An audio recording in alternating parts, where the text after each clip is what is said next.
নমস্কার all beautiful and unique souls. আজ দেখে নেব সময় তোমাদেরকে কিছু বলতে চায়।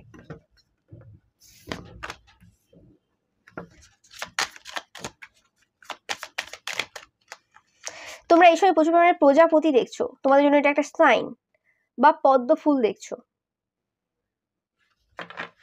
আর অনেকে ইঁদুরও দেখছো, 9 দেখছো অনেকে এই সময়। এটা একটা সাইন তোমাদের জন্য। তোমাদেরকে বলা হচ্ছে যে কনসেন্ট্রেট করতে, যে কাজটা করছো মন দিয়ে করো। এই সময় তোমাদের কিছু লেখালেখি করার প্রয়োজন রয়েছে। যারা ভাবছিলে অনেকদিন ধরে রাইটিং ফিল্ডে রয়েছো, লেখালেখি করো না, এটা তোমরা যে কোনো প্রফেশনে থাকতে পারো, বাট লেখালেখির কোনো ইচ্ছে তোমাদের রয়েছে এবং অনেক দিন ধরে কোনো কাজ তোমরা পেন্ডিং রেখেছো, লিখবে লিখবে ভেবে আর লেখা হয়ে উঠছে না। ওকে, সেটা তোমরা কোনো বই লিখতে পারো, সেটা তোমরা কোনো গল্প, কবিতা, এনিথিং যেটা তোমাদের ভেবেছিলে অনেকদিন আগে। ওকে, আমি পাচ্ছি এখানে তোমরা অনেকেই আজকের রিডিংটা দেখছো, তোমরা সংস্কৃতে কিছু লেখা শুরু করেছো, অনেক দিন আগে করেছিলে এবং সেটা জাস্ট মানে বই বন্ধ হয়ে রয়ে গেছে, আর লেখা হয়নি তারপরে, যেটা কন্টিনিউয়াসলি আর হচ্ছে না। তো সেটা এবার আবার খুলে সেটা আবার লেখার সময় চলে এসেছে। ওকে, হতে পারে যে কিছু জিনিস, কিছু নলেজ তোমাদের প্রয়োজন ছিল, যেটার মানে যেটা না হলে আর কি এই যে তোমরা বই লিখছো বা যেটা করছো আর কি, সেটা সম্ভব হতো না। এবং এই সময় দাঁড়িয়ে ঈশ্বর বলছেন যে এটা একদম পারফেক্ট টাইম তোমাদের জন্য, মানে সময়ও বলছে যেটা একটা পারফেক্ট টাইম তোমাদের জন্য, লেখালেখি শুরু করে দাও।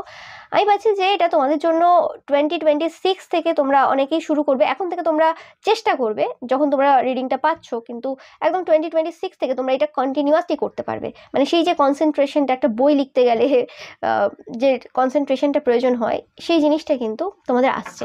আর এটা যদি অনেকের ক্ষেত্রে এরকম ব্যাপার না থাকে যে তোমরা বই লিখছো না, বা কোনো কাজের জন্য তোমরা ভাবছিলে, বা কোনো কিছু তোমরা রিচুয়াল ফলো করবে, কিছু একটা করবে ভেবেছিলে, যেটা কোনোভাবে স্টপ হয়ে গিয়েছিল এবং আর হয়নি, এবং কেন হয়নি তোমরা জানো না, সেটা যে কোনো কিছু হতে পারে, সেটা কিন্তু বলা হচ্ছে তোমাদেরকে আবার শুরু করো।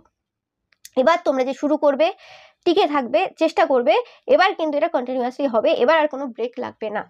এই ব্রেকটা যে লেগেছিল, এটার কারণটাও কিন্তু ঈশ্বর বলছেন এবং সময় বলছেন যে সেটা পারফেক্ট টাইম ছিল না, যেটা তোমরা শুরু করেছিলে, সেটা তোমাদেরকে বেনিফিট দিত না। কারণ যে নলেজগুলো, যে জ্ঞানগুলো তোমাদের প্রয়োজন ছিল, সেটা তোমাদের মধ্যে সেই সময় ছিল না। সেই সময় যদি তোমরা সেটা করেও ফেলতে, সেটা কিন্তু তোমাদেরকে লং টার্মে কোনো রকম বেনিফিট দিত না।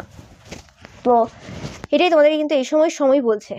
তো এটাই ছিল তোমাদের জন্য রিডিং। ভিডিওটা ভালো লাগলে অবশ্যই লাইক, কমেন্ট, শেয়ার করবে, চ্যানেলকে সাবস্ক্রাইব করবে, পাশে থাকা বেল আইকনটা অবশ্যই প্রেস করবে, যাতে সমস্ত ভিডিও নোটিফিকেশন তোমরা পেতে পারো।